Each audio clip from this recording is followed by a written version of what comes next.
why we glorify the notion of choti si asha, which has become part of our popular culture, and instead encourage children and youth to have badi si ashaएं so that they're really fulfilling their potential as individuals, as a community, and as a nation. Sustainability initiatives deliver value over the long term when brands are able to invest in it consistently for reputational upsides. It will rarely be able to deliver a return on a quarterly balance sheet. So, brands should think carefully about starting on this journey unless they're able to see at least a 3 year investment cycle. The India PR Show is a video podcast series. We dive deep into the strategies, the stories, the triumphs of communication and marketing experts who are shaping the narrative in one of the world's most diverse and rapidly evolving markets, India. Today, we are talking to Girish Balachandran. He is the founder of On Purpose, a communications company committed to move the needle on social change in India. In the podcast, Bala shares why he started On Purpose, reaching the $1 million revenue mark, his exceptional team, the role of comms in driving social impact, and the secret to his success. Tune in now.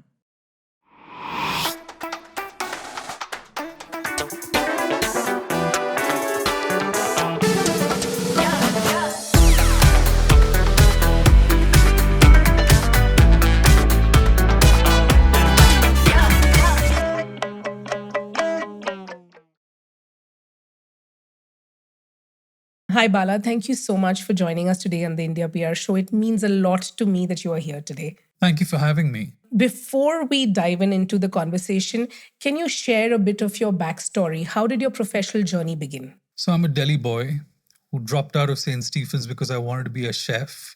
Okay. But then I failed my first year in hotel management because I wasn't very good at it. I then traveled for 18 years across Lucknow, Calcutta, the Middle East, and the UK before I returned to India because I'd seen Zindagi Na Milegi Dobara a few too many times. Wow. I switched to PR post my MBA in the UK and got to work with and learn from some of the biggest networked agencies in Omnicom. And I had the privilege of working with the world's largest woman owned tech PR agency for whom I looked after client development across UK, the Middle East, and Africa. I started On Purpose in India in response to my own crisis of purpose and to quell that little voice in my head that's kept asking, is this how you want to spend your time in life? That's so beautiful. I don't think so. There are so many people who still probably don't know what their purpose are. And for you to have discovered it and started a business is fantastic. Bala, you founded On Purpose 6 years ago, 70 people strong, offices in Bangalore, Bombay, and Delhi, and network partners in Indonesia, in Singapore, in Vietnam, and in so many other countries. So, what were your milestones through the journey? So I can recount 3 major milestones. I think the first one was hiring my first team member, Srishti Sharma, because that meant I suddenly had a responsibility beyond myself to fulfill, a career path for somebody who had put their trust in me. The second was being shortlisted as one of the top 5 agencies in South Asia by Provoke Media in our 4th year, when we were still less than a tenth of the size of some of the bigger giants we were shortlisted alongside. And third was last year when we crossed our first $1 million mark.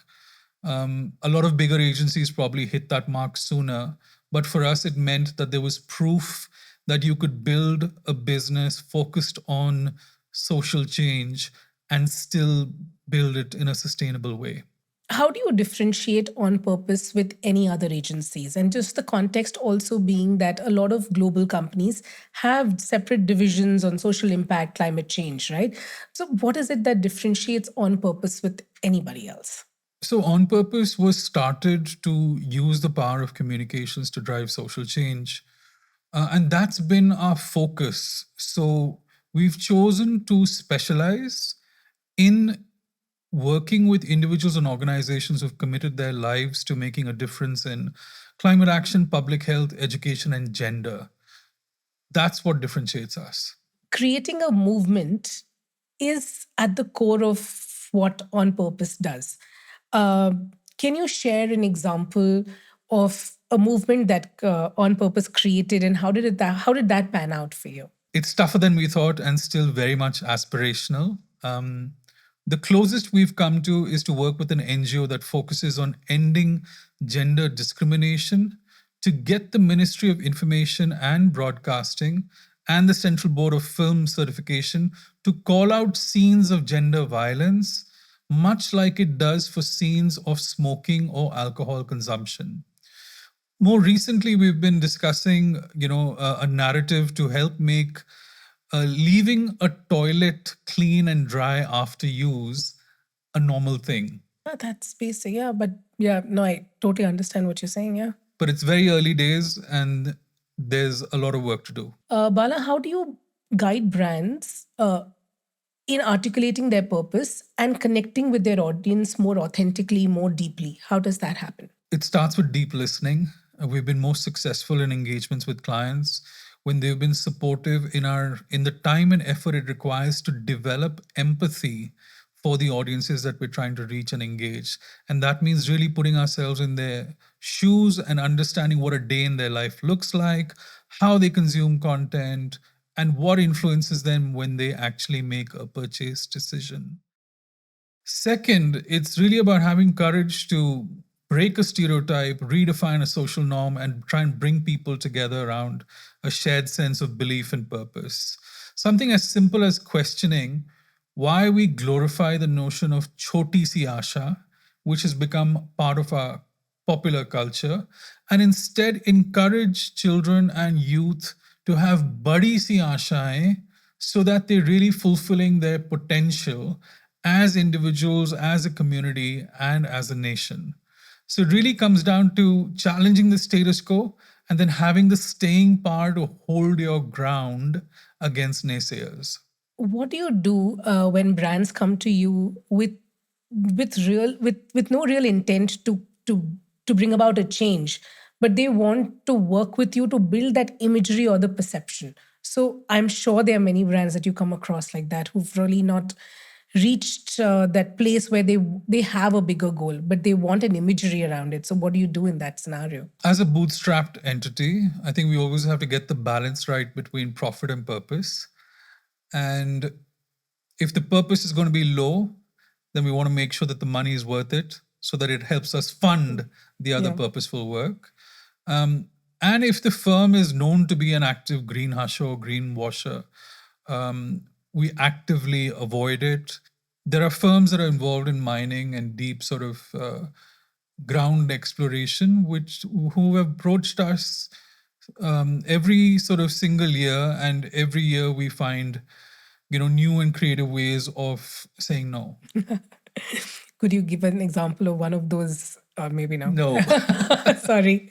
I good. The team at On Purpose comprises of a very diverse set of people. People from ex Goldman Sachs, radio jockeys, storytellers, content creators, people from sales.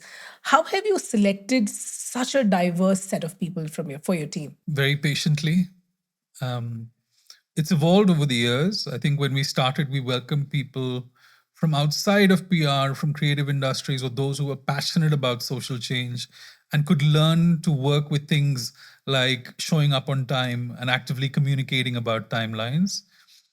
As we've grown, we're now more focused on experienced professionals who've worked in agency environments and bring a certain level of process, structure, and a skill set that clients will pay for. What is the relationship between social change, climate impact, and communicators?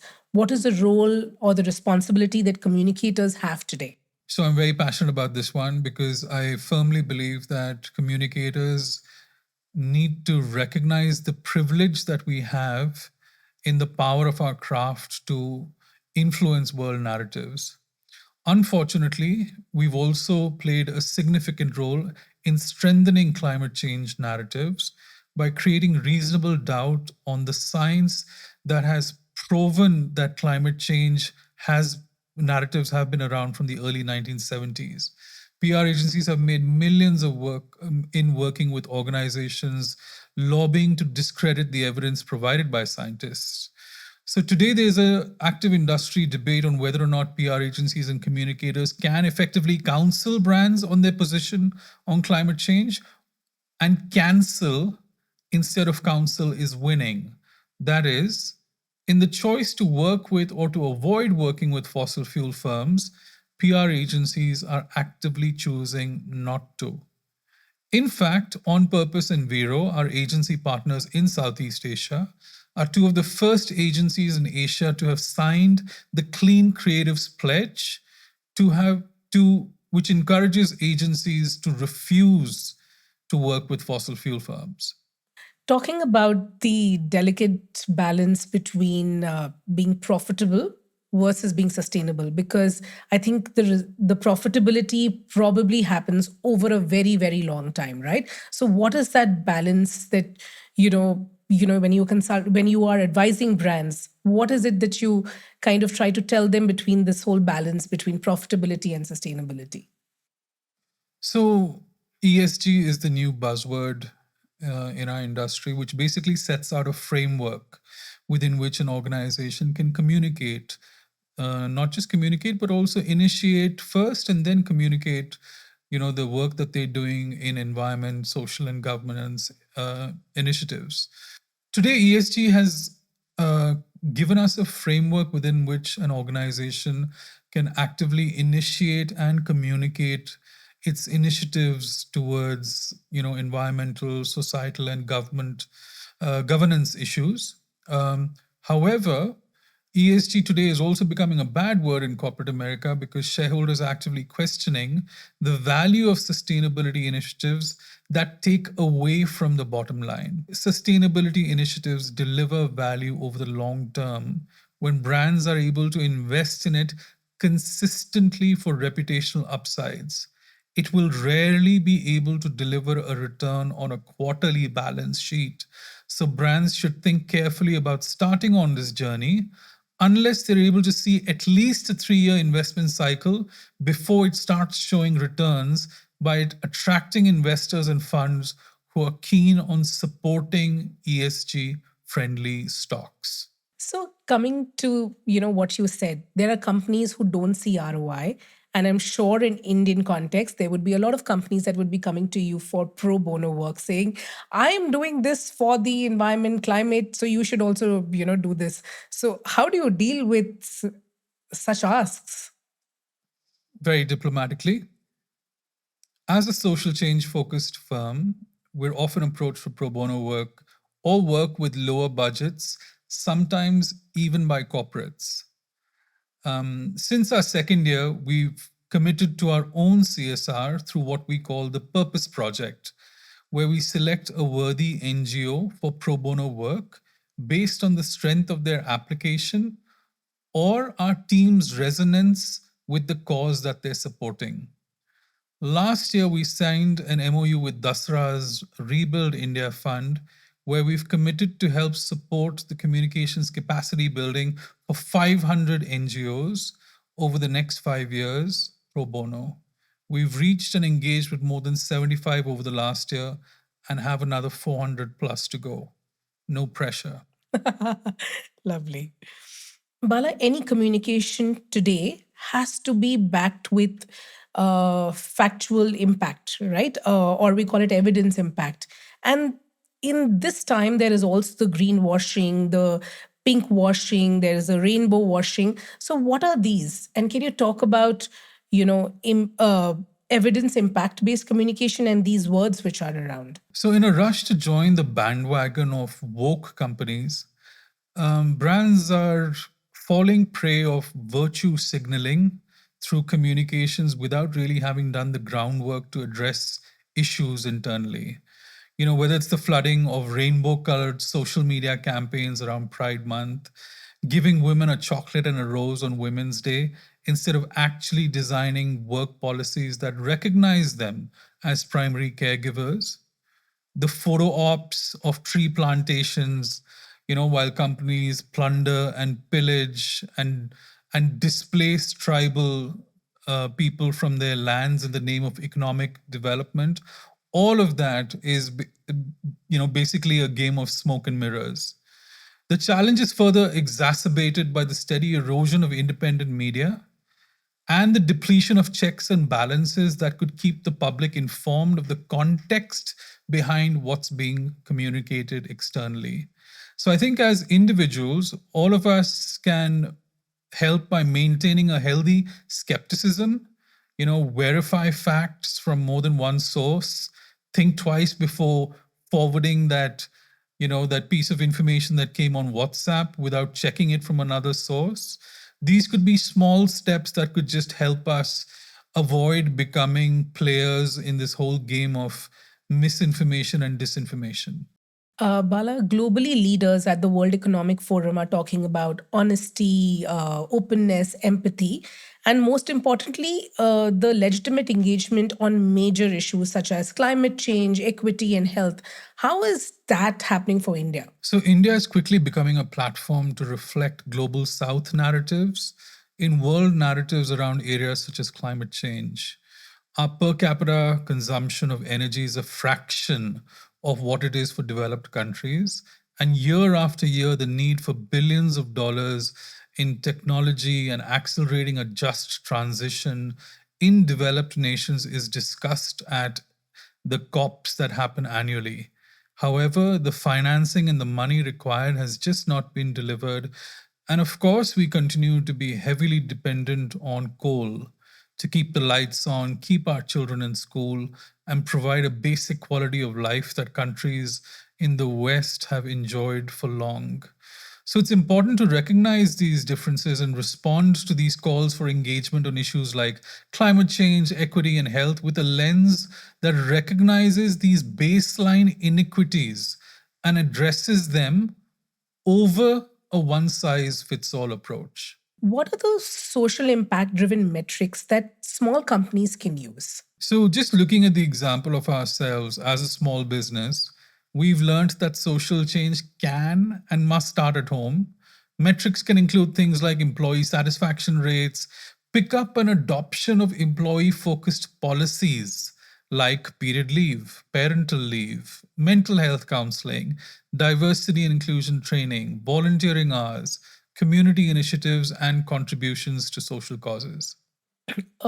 With ESG becoming an integral part of business strategy, uh, what are the what is the strategy by communicators, and what are the don'ts here that communicators should remember? So, first, have a defined ESG strategy, have defined budgets and buy in from the top management. Don't appoint an ESG person without direct reporting to the CEO. Don't have an ESG program without allocating budgets for it. And don't give the responsibility for ESG to marketing or communications. It must be owned by the C suite. So, a lot has changed in the last 6 years. If you had to start on purpose today, how would that be? On purpose has been a joyful experience mostly. On a daily basis, it feels a lot like pulling hair and herding cats. But the bigger picture has been beautiful. Right from when we started as a founding team of three people, Srishti Sharma, Dhun Chokar, and me, to where we are today, I would happily do it all over again if we could relive the joy of the first 5 wonder years. This time with a lot more confidence that things eventually work out in the end. And if they don't, it is in the end. Bala, you are a successful communications leader. What what three traits do you think is very important for a communication leader to have today, in today's time, I mean? So I got lucky with timing, being blessed with fabulous mentors to have learned from, and now some really fun, ambitious people that I get to work with. Um, Over the years, I've come to rely on my strengths, and one is tenacity in not giving up. The second is not feeling shy in following up on payments from clients for work that's already done.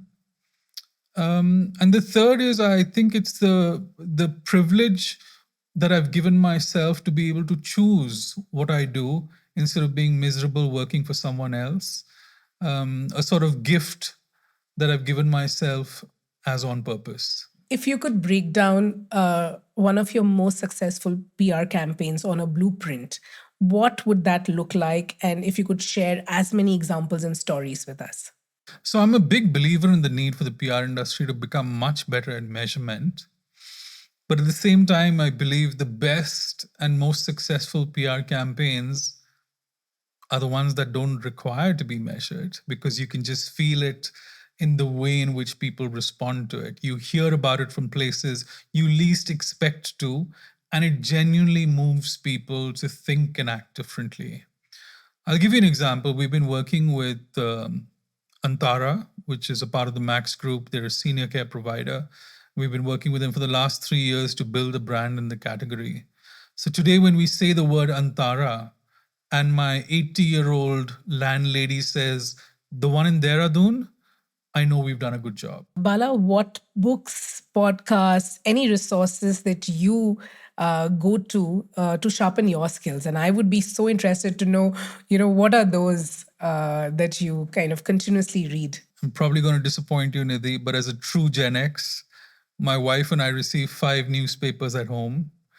I start with the Mint. I love their style and their op-eds. If I have time, I'll browse through the Times of India to see what most of the nation is reading. The Deccan Herald, interestingly, has the best headlines. I subscribe to The Economist and I have the FT Edit app on my phone. I get a lot of news prompts on X, and I'm also a paying subscriber to the Ken and the Morning Context. So, how many hours of consuming active content that you do? Active content, news content, or News any content, news yeah. content. I think subconsciously, I probably spend an hour a day. Whether it's reading the email prompts or it's the news alerts on X or the physical newspaper. So, what does a Monday morning, obviously Mondays are supposed to be chaotic, but what does a Monday look like for Girish? So it starts with 5 minutes of playtime with Maya, our 4-legged child, before I sort of quickly move into work mode, and then it becomes very business-like. Our first call is at 9:15 in the morning with our executive team, which is the senior most in the company, and we go through a very meticulous list of action points that were discussed the previous week and how we've progressed against that, and of course priorities for the week ahead. On Mondays, most of us work from home. Lunch at 1 p.m. is a thing at On Purpose. It's in our signatures. We've sort of made it a thing because we wanted to ensure that our teams have lunch on time so that it doesn't impact their physical and mental health later. So we've actually put it in our signatures, and I'm very proud of it. Other than that, so post lunch, there'll be more calls. And today, in fact, I'm heading to the Leela for an evening with Vijay Amritraj, who's recently been inducted into the International Hall of Fame for tennis. So there'll be a little bit of networking and some wine and snacks. Thank you, Bala, so much for joining us. I think this session was really, really insightful. I loved to hear so much about the work that you're doing in social impact, your approach to the work that you're doing. So, wish you all the very best, and thank you for sharing all of that with us. Thank you, Nidhi. I really appreciate what you're trying to do for the PR industry in India. And, initiatives like this are much needed. And I hope that we will continue to bring great content for the Indian PR industry and really, show the world what the Indian PR industry can do. Thank you. Appreciate that. Yes, thank you.